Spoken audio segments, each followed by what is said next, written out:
کی ہدایت کے لیے مکہ پر نبی کریم کو بھیجا، مکہ کے شہر۔ نبی کریم کے آنے سے پہلے مکہ کے حالات کچھ یوں تھے، خاتون کا بالکل احترام نہیں تھا، اقدار نہیں تھی، نکاح کا سسٹم نہیں تھا، ہمیشہ ان کا وقت جنگ و جدال میں گزرتا تھا، اور ان کے یہاں یہ تھا کہ وہ کچھ مہینے ماہ اور شہر اور حرام کراتے تھے، ان مہینے میں جنگ منع تھی، لیکن وہ جب جنگ شروع کر دیتے تھے تو اپنی جنگ جاری رکھنے کے لیے جب مہینہ داخل ہوتا تھا، حرمت کا مہینہ، تو وہ جنگ کو جاری رکھنے کے لیے مہینے کو تھوڑا آگے کر دیتے۔ جیسے قرآن میں نا انما نسیو زیادۃ فی الکفر والایمان، زیادۃ فی الکفر، کہ مہینے کو آگے کرنا اپنے مطالب حاصل کرنے کے لیے، اپنے مقاصد حاصل کرنے کے لیے صحیح نہیں ہے۔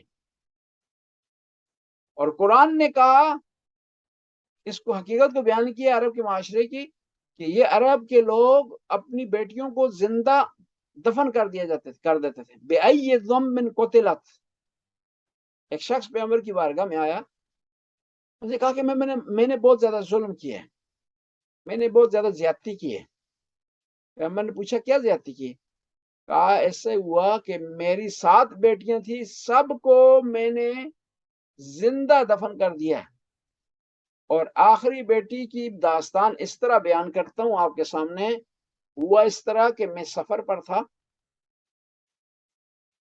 تو اس سفر کے دوران میرے ہاں بیٹی کی ولادت ہوئی۔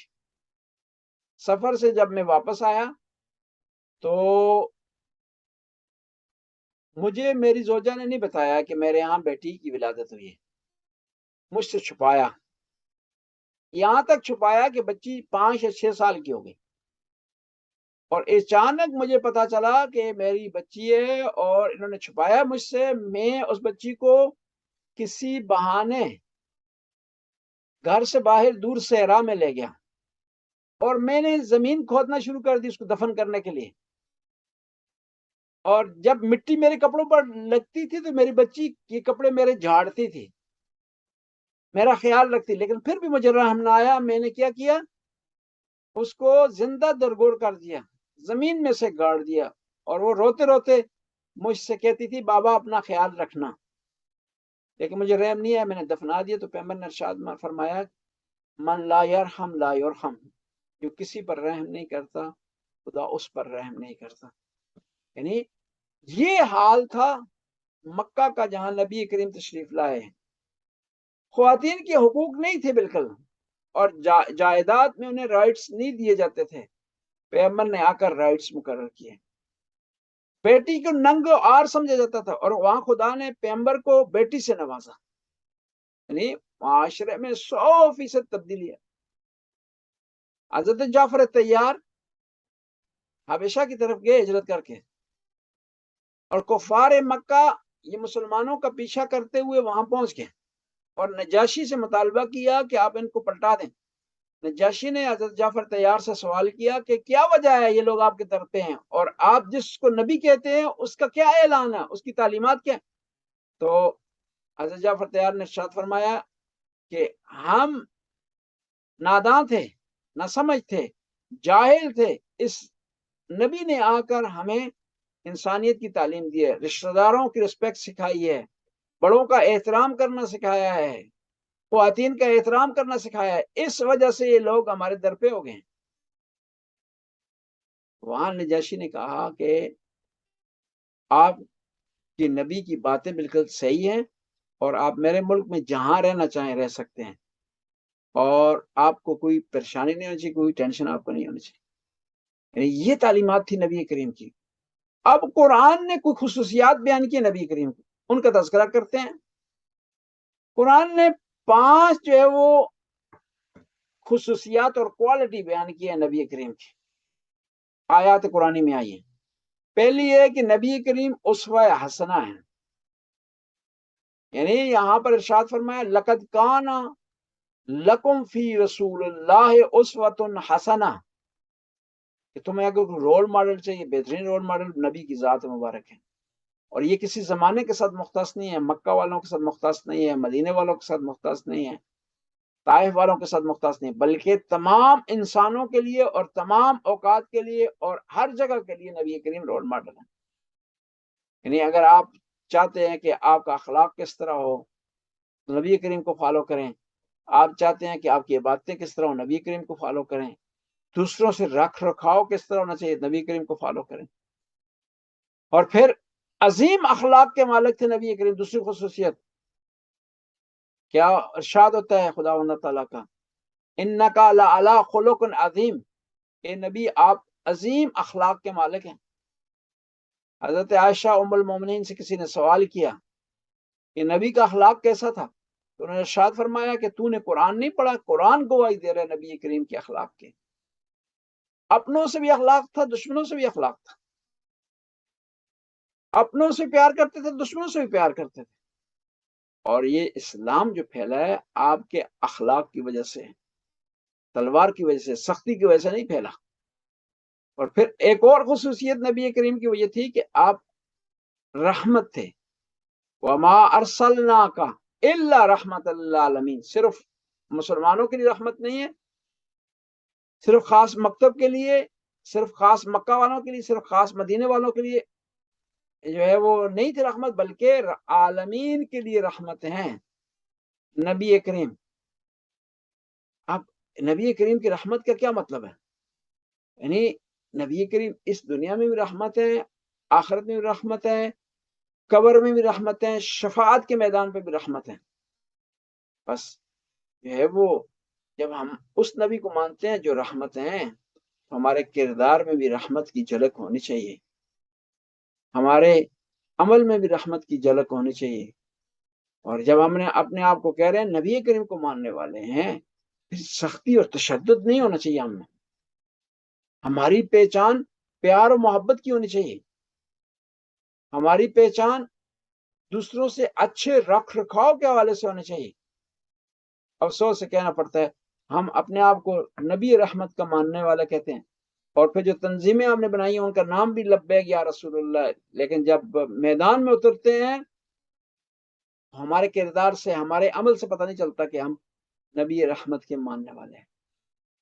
نبی تو وہ آئے کہ وہ دیکھے خاتون روزانہ کوڑا پھینکا کرتی تھی، گستاخی کرتی تھی، جسارت کرتی تھی، تو آپ نے دیکھا کہ وہ ایک دن کوڑا پھینکنے نہیں آئی، پوچھا گیا تو بتایا گیا کہ وہ آج بیمار ہے، تو نبی کریم اس کی عیادت کے لیے چلے گئے۔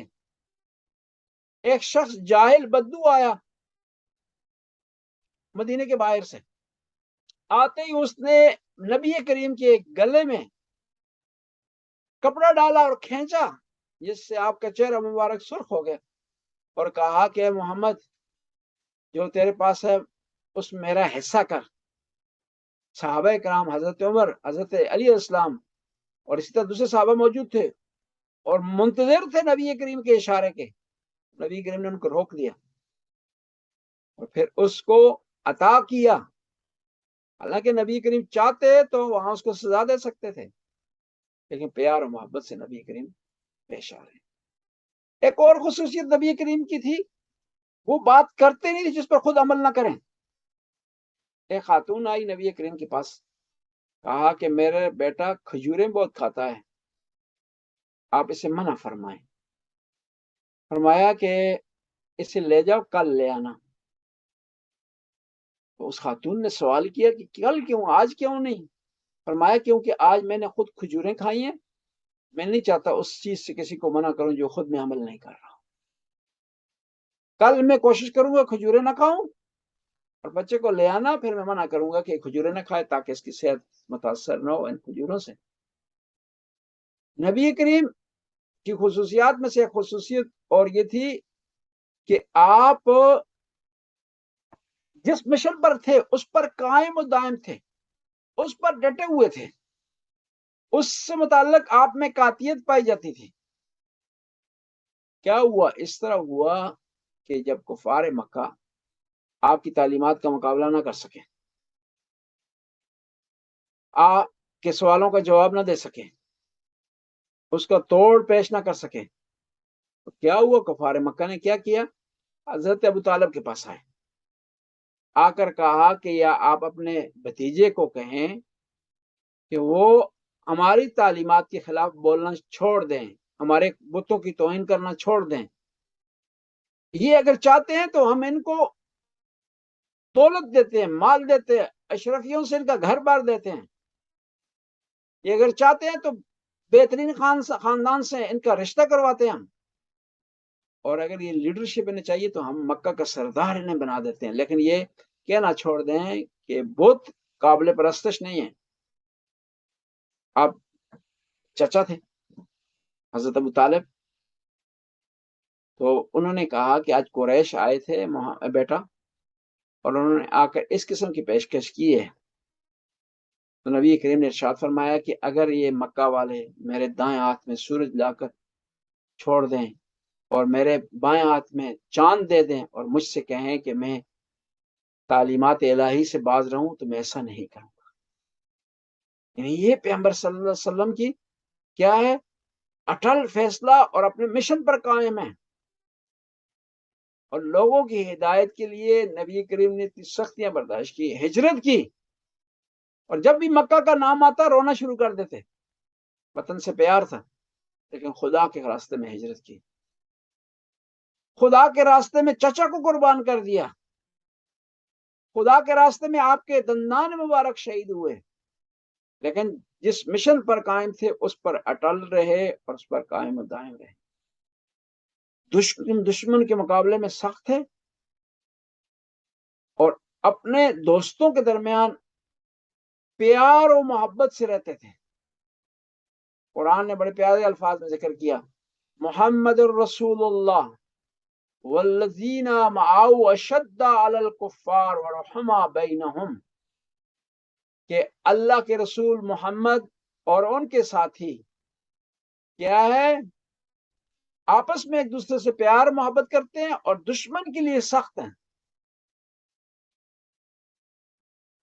یعنی نبی کریم یہ انداز تھا، اور سادگی اتنی تھی نبی کریم میں. کہتے ہیں کہ جب کوئی آدمی باہر سے آتا تھا، صحابہ کرام کے درمیان پہچان نہیں کر پاتا تھا کہ محمد مصطفیٰ کون ہے. اس کو پوچھنا پڑتا تھا کہ آپ میں سے رسول اللہ کون ہے. اتنی سادگی سے بیٹھتے تھے، نام و نموش نہیں تھی، سٹیج کوئی نہیں بنایا جاتا تھا، جو ہے کوئی رنگینیاں نچھاور نہیں کی جاتی تھی، سادگی سے بیٹھا. حتیٰ شروع میں ممبر نہیں تھا. جب مسلمانوں کی تعداد میں اضافہ ہوا تو پھر ضرورت محسوس کی گئی کہ ممبر بنایا جاتا کہ نبی کریم اونچی جگہ پر تشریف فرما اور آسانی سے اصحاب کو خطاب کر سکیں. وہ کہتے ہیں کہ جب ممبر بنائے نا، وہ درخت یا ستون جس سے آپ ٹیک لگا کر بیٹھتے تھے، اس نے رونا شروع کر دیا کہ مجھے یہ سعادت مل رہی تھی کہ نبی کریم مجھ سے ٹیک لگاتے تھے، اور آج یہ سعادت سے میں محروم ہو گیا ہوں. اور ابھی بھی مسجد نبوی میں ایک ستون ہے، ستون حنانہ، یعنی رونے والا ستون. یہ وہ ستون تھا جس سے نبی کریم جو ہے ٹیک لگاتے تھے، درخت یا ستون تھا. یعنی اتنی سادگی نبی کریم پر تھی. اور خود اپنے جوتے سیا کرتے تھے یا امام علی ان کے لیے جوتے سیا کرتے تھے. سادہ لباس پہننا، سادہ رکھ رکھاؤ، اور آپ کے جو گھر تھے، کمرے تھے چھوٹے چھوٹے، ان میں صرف مشکل سے ایک آدمی کی سونے کی جگہ ہوا کرتی تھی، اور بعض اوقات نماز پڑھنے کے لیے وہاں مشکل ہوتا تھا. اور پھر نبی کریم اپنی امت سے اتنا پیار کرتے ہیں کہ قرآن میں ارشاد ہوا، لقد جاءکم رسول من انفسکم عزیز علیہ ما عنتم حریص علیکم بالمؤمنین رؤوف بالرحیم. تمہارے پاس اللہ کا رسول آ گیا ہے جو تم میں سے ہے، جب تمہیں کچھ تکلیف پہنچتی ہے تو اس کو درد پہنچتا ہے، اور وہ اپنے آپ کو مشقت میں ڈال دیتے ہیں تمہاری تکلیف کی وجہ سے، اور پھر تمہاری ہدایت کے لیے، تمہیں جنت کی طرف لے جانے کے لیے بڑی سخت کوشش کرتے ہیں نبی کریم. بس نبی کریم کہ اندر یہ خصوصیات تھی جو کوشش کرنی چاہیے. قرآن جو کہہ رہا ہے لقد کان لکم فی رسول اللہ اسوۃ حسنہ، ہمیں کوشش کرنی چاہیے خصوصیات ہمارے اندر ہوں. اور پھر بعض اوقات عجیب ہوتا ہے، ہم نبی کریم سے محبت کا دم تو بھرتے ہیں شیعہ سنی دونوں، اور بعض اوقات ایک دوسرے پر طعن و تشنیع کرتے ہیں کہ میں زیادہ محبت کرتا ہوں تو کم کرتا ہے، میرا محبت کا انداز صحیح ہے تیرا صحیح نہیں ہے. اتنا ہم جھگڑتے ہیں، لیکن جب عملی بات آتی ہے تو پھر عمل کے لحاظ سے پیغمبر کی سیرت پر کوئی عمل نہیں کر رہا ہوتا. پیغمبر کی سیرت تو یہ کہ پیغمبر نے تمام کو اکٹھا کیا، ملایا آپس میں. پیغمبر کی محفل میں حضرت بلال بھی ہیں جن کا رنگ سیاہ ہے، سلمان فارسی ہیں ایران کے رہنے والے ہیں، ابو ذر غفاری ہیں یمن کے رہنے والے ہیں، اور اس کے علاوہ مکہ کے رہنے والے موجود ہیں اس میں، مدینے کے رہنے والے اس میں موجود ہیں. سب مل کر پیار و محبت سے جو ہے وہ رہ رہے ہیں. ایک ہمیں درس دے رہے ہیں کہ مسلمانوں کو کس طرح ہونا چاہیے کہ مختلف رنگ مختلف نسل ہونے کے باوجود وہ مل کر پیار و محبت سے رہ رہے ہیں. کیا مسلمان نہیں رہ سکتے؟ رہ سکتے ہیں. افسوس سے یہ کہنا پڑتا ہے کہ بعض کا مقصد ایک ہوتا ہے، طریقہ کار مختلف ہوتے ہیں، ہم جھگڑنا شروع کر دیتے ہیں. ایم ایک ہوتا ہے، گول ایک ہوتا ہے، لیکن اس میں جو مستاق مختلف ہوتا ہے، اپلیکیشن مختلف ہوتی ہے، جھگڑنا شروع کر دیتے ہیں. یہ سب کا یہ دعویٰ ہے کہ نبی کی آل سے پیار کرنا چاہیے، محبت کرنا چاہیے، اور ان کے دشمنوں سے نفرت کرنی چاہیے. اب مستاق میں آ کر ہم جھگڑنا شروع کر دیتے ہیں. شیعہ بھی جو ہے یہی کہتا ہے کہ نبی کی آل سے محبت ہونی چاہیے اور اس کے دشمنوں سے نفرت ہونی چاہیے. سنی بھی یہی کہتا ہے. جب جھگڑا کہاں ہوتا ہے کہ مستاق جب ڈھونڈتے ہیں جھگڑا ہو جاتا ہے. نہیں، ہمیں مین مقصد کی طرف دیکھنا چاہیے، اس کو فالو کرنا چاہیے. طریقہ کار میں اگر اختلاف ہے، سلیقے میں اگر اختلاف ہے، تو اختلاف جھگڑے کا سبب نہیں بننا چاہیے. بس نبی رحمت بن کر آئے ہیں. جب نبی رحمت ہو، ہمیں بھی چاہیے ایک دوسرے کی نسبت رحمت ہوں، پیار و محبت سے رہیں، اچھا اخلاق پیش کریں. نبی کریم کی تعلیمات میں اگر ساری چیزوں کو سائڈ پر چھوڑ دیا جائے نا، صرف امام علی کی ذات مبارک کو آپ دیکھیں گے تو آپ کہیں گے نبی کریم کی تعلیمات کامیاب ہوگی. ایک اتنا اچھا شاگرد تربیت کر کے اسلامی معاشرے کو دیا کہ اس کے بہادری کی طرف دیکھیں تو خدا کا ارشاد ہوتا ہے لا فتح الا علی لا سیف الا ذوالفقار. اس کے علم کی طرف دیکھیں تو پیغمبر ارشاد فرماتے ہیں مدینۃ العلم وعلی انا مدینۃ العلم وعلی بابها. اس کی سخاوت کی طرف دیکھیں تو قرآن کی آیت کہتی ہے انما ولیکم اللہ ورسولہ، تمہارا ولی اللہ اور اس کا رسول ہے، اور وہ ہستیاں جو رکوع میں زکات دیتی ہیں. بس نبی کریم جو لوگ کہہ رہے ہیں کہ کامیاب نہیں، وہ خطا پر ہیں. نبی کریم کامیاب ہیں. آسان سی مثال دوں گا صرف. ابن سینا بہت بڑے مفکر تھے اسلامی، بہت بڑی کتابیں ان کی مختلف سبجیکٹ پر لکھی ہیں انہوں نے، ایرانی تھے. وہ اتنے لائق تھے، ذہین تھے کہ ان کے شاگرد نے انہیں کہا کہ استاد جی، میں پاکستانی الفاظ میں کہوں استاد جی کہ آپ نبوت کا دعویٰ کیوں نہیں کر لیتے، اتنے لائق ہیں. تو ابن سینا نے کہا کہ کل جواب دوں گا صبح تمہیں. انہوں نے کہا ابھی جواب دکھا، نہیں کل جواب دوں گا. صبح ہوئی، سردیوں کا موسم تھا، جو آزان ہوئی تو ابن سینا نے اپنے شاگرد کو جگانے کی کوشش کی کہ جاگے. نماز اٹھ نہیں رہا تھا، وہ اس طرف سے جگاتے تھے، اس طرف کروٹ پڑھ دیتا تھا، اس طرف سے کرتے تھے، اس طرف ہو جاتا تھا، اس طرف رضائی کھینچتے، رضائی اس طرف کر لیتا. اس طرح سے آزان ہو رہی تھی چبوترے سے. پرانے زمانے میں لوگ آزان چھت پر جا کر دیا کرتے تھے سردی کے موسم میں. اس طرح نہیں تھا کہ آج کی طرح سپیکر ہو، اندر نرم گرم کمرے سے جو ہے وہ آزان دی جائے. اب وہ نہیں اٹھ رہا تھا شاگرد، تو ابن سینا نے کہا کہ اب جواب سنو اپنا.